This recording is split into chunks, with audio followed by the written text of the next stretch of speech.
Parole de Dieu, parole de vie.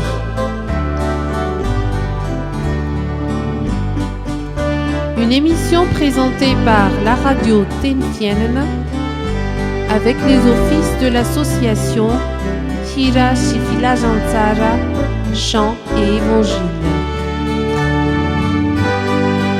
Que la paix et la joie soient avec vous, à l'écoute de l'évangile de Jésus-Christ, puissance de Dieu pour le salut de quiconque croit.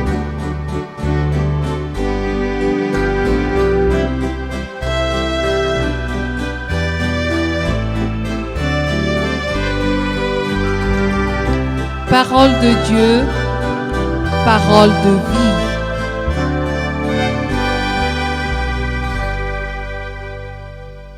Le croyant renouvelle sa consécration à Dieu.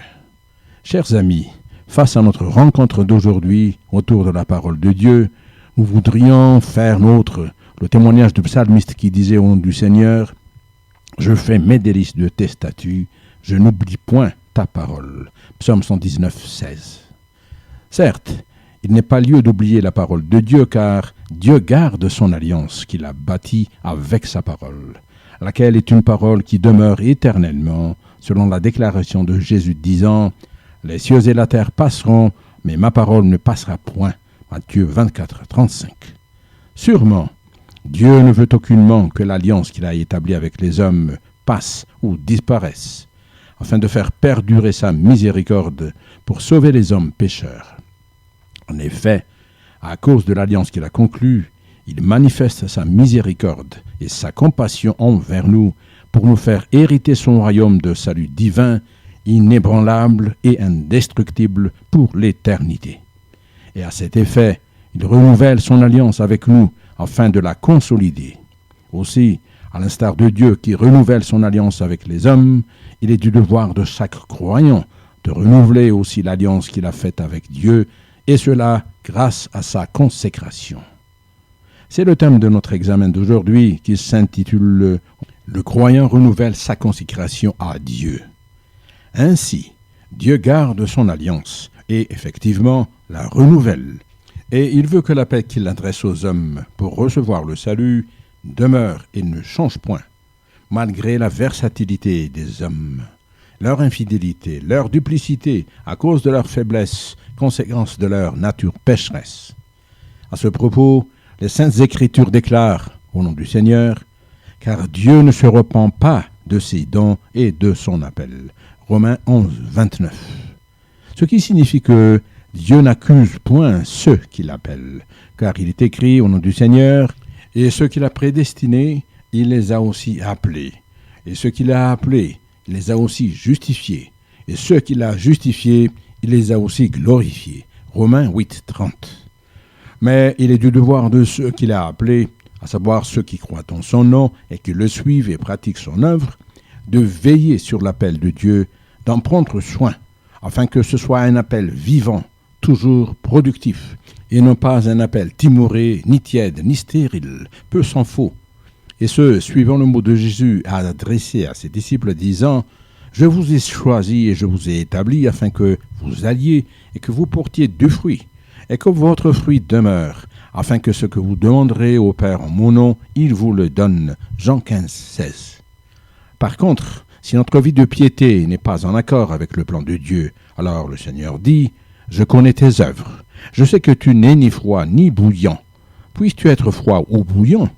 Ainsi parce que tu es tiède et que tu n'es ni froid ni bouillant, je te vomirai de ma bouche. » Révélation Apocalypse 3, 15 et 16.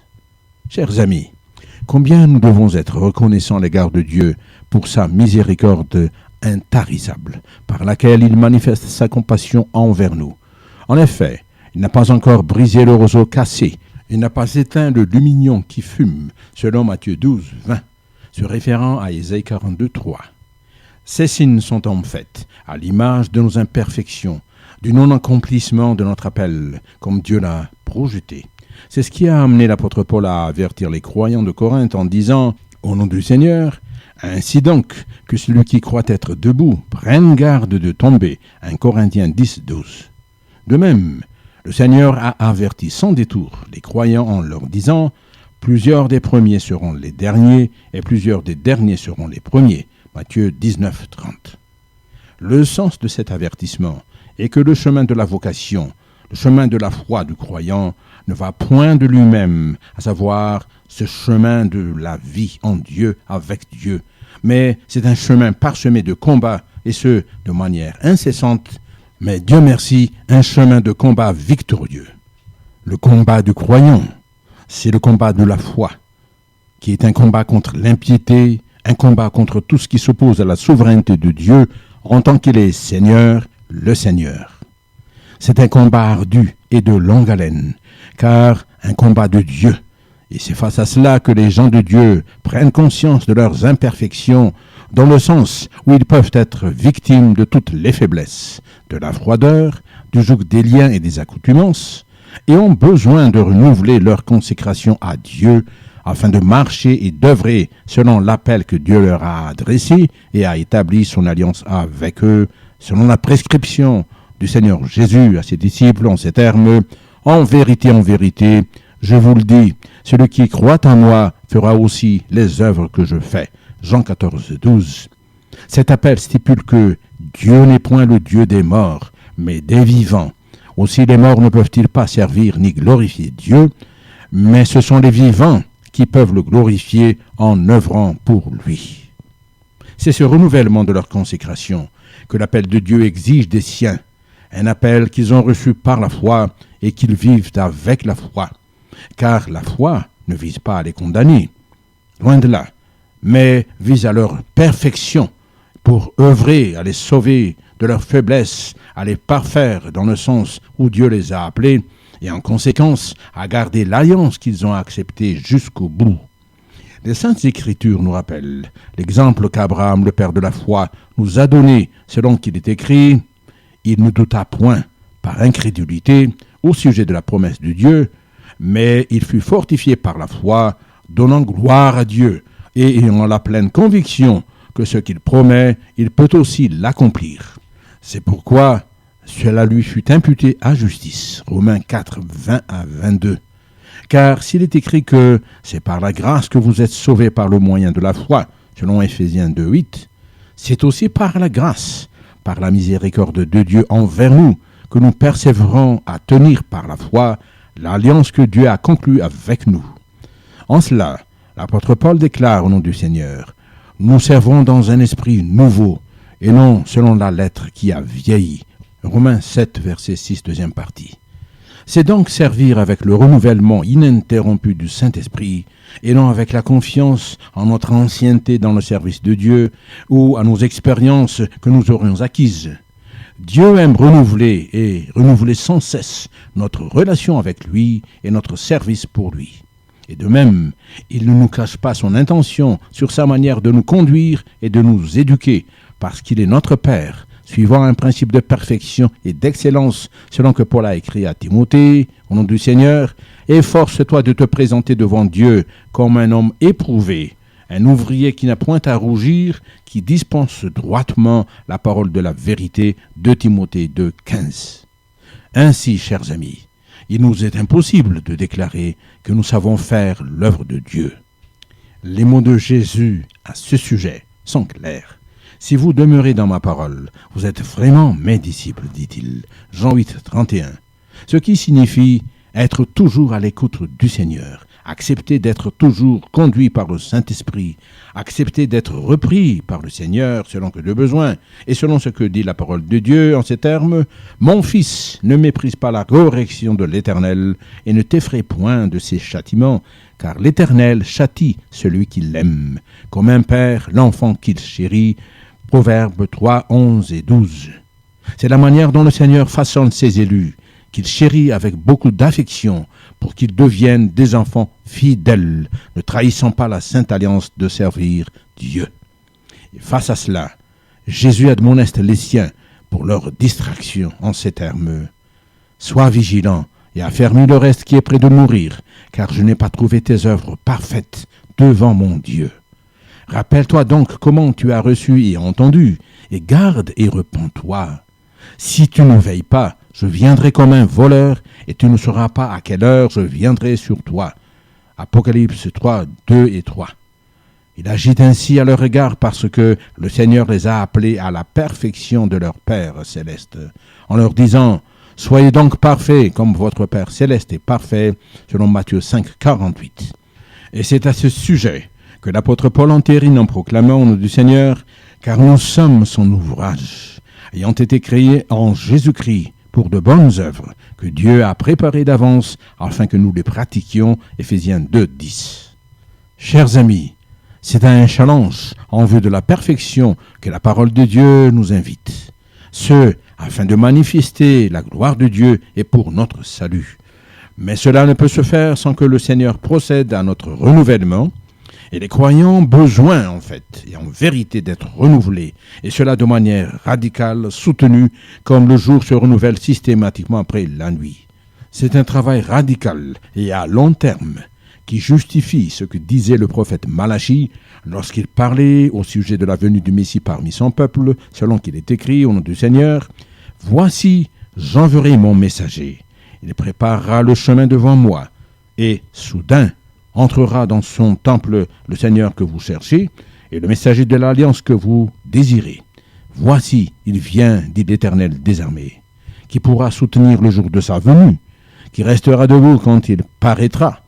Car il sera comme le feu du fondeur, comme la potasse des foulons. Il s'assiera, fondra et purifiera l'argent. Il purifiera les fils de Lévi, il les épurera comme on épure l'or et l'argent. Et ils présenteront à l'Éternel des offrandes avec justice, selon Malachie 3, 1 à 3. C'est-à-dire des offrandes de sincérité, de vérité, de transparence, agréables à Dieu. C'est une parole de sagesse et de probité que l'apôtre Paul partage à ses frères dans la foi et en même temps à ses confrères dans l'œuvre du Seigneur lorsqu'il disait au nom du Seigneur « Frères, je ne pense pas l'avoir saisi, mais je fais une chose, oubliant ce qui est en arrière et me portant vers ce qui est en avant, je cours vers le but pour remporter le prix de la vocation céleste de Dieu en Jésus-Christ. » Philippiens 3, versets 13 et 14. Le prix de la vocation céleste de Dieu, c'est la couronne de justice évoquée dans Apocalypse 2, 10, et dont l'apôtre Paul en témoignait en disant, au nom du Seigneur, « J'ai combattu le bon combat, j'ai achevé la course, j'ai gardé la foi. Désormais, la couronne de justice m'est réservée. Le Seigneur, le juste juge, me le donnera dans ce jour-là, et non seulement à moi, mais encore à tous ceux qui auront aimé son avènement. » 2 Timothée 4, 8. L'avènement du Seigneur, c'est la révélation de sa gloire, la rencontre avec Jésus, la réconciliation avec Dieu, l'héritage de la vie éternelle. Voilà, chers amis, le but ultime de la consécration, le sens du combat de la foi, l'importance, sinon la nécessité de la sanctification du croyant, sans laquelle personne ne verra le Seigneur, selon Hébreux 12, 14. À cette fin, le Seigneur ne se lasse pas de prier pour les siens, selon Romains 8, 34. Il n'a pas caché l'objet de sa requête auprès du Père, mais l'a révélé dans sa prière qu'il a ainsi formulée. « Sanctifie-les par la vérité, ta parole est la vérité » selon Jean 17, 17. Et à tous ceux épris de renouveau de leur homme intérieur, de leur histoire personnelle, de leur consécration au Seigneur, de leur vie tout entière, Dieu leur dit « Voici, je fais toutes choses nouvelles » Apocalypse 21, 5. Pour conclure, à tous ceux qui ont soif du renouveau d'en haut, comme d'une renaissance dans le Seigneur, par le Seigneur et pour le Seigneur, il dit « Je répandrai sur vous une eau pure, et vous serez purifiés. Je vous purifierai de toutes vos souillures et de toutes vos idoles. Je vous donnerai un cœur nouveau, et je mettrai en vous un esprit nouveau. J'ôterai de votre corps le cœur de pierre, et je vous donnerai un cœur de chair. Je mettrai mon esprit en vous, et je ferai en sorte que vous suiviez mes ordonnances et que vous observiez et pratiquiez mes lois. » Ézéchiel 36, versets 25 à 27. Et l'assurance qu'il nous donne est selon ce qui est écrit « Ne crains rien, car je te rachète. Je t'appelle par ton nom, tu es à moi. » Ésaïe 43, 1. Ainsi, chers amis, nous pouvons lui répondre « Seigneur, prends ma vie dans tes bras. »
la mort en esprit, de l'humain, inhumain.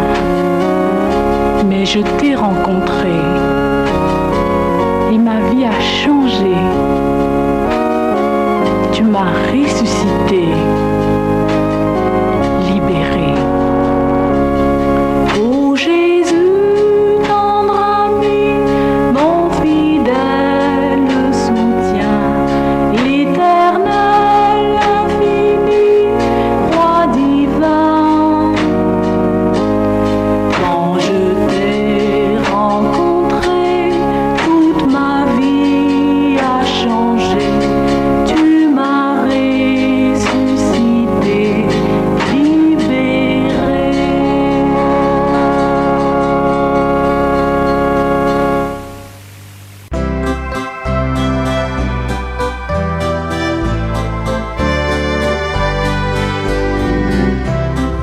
Parole de Dieu, parole de vie.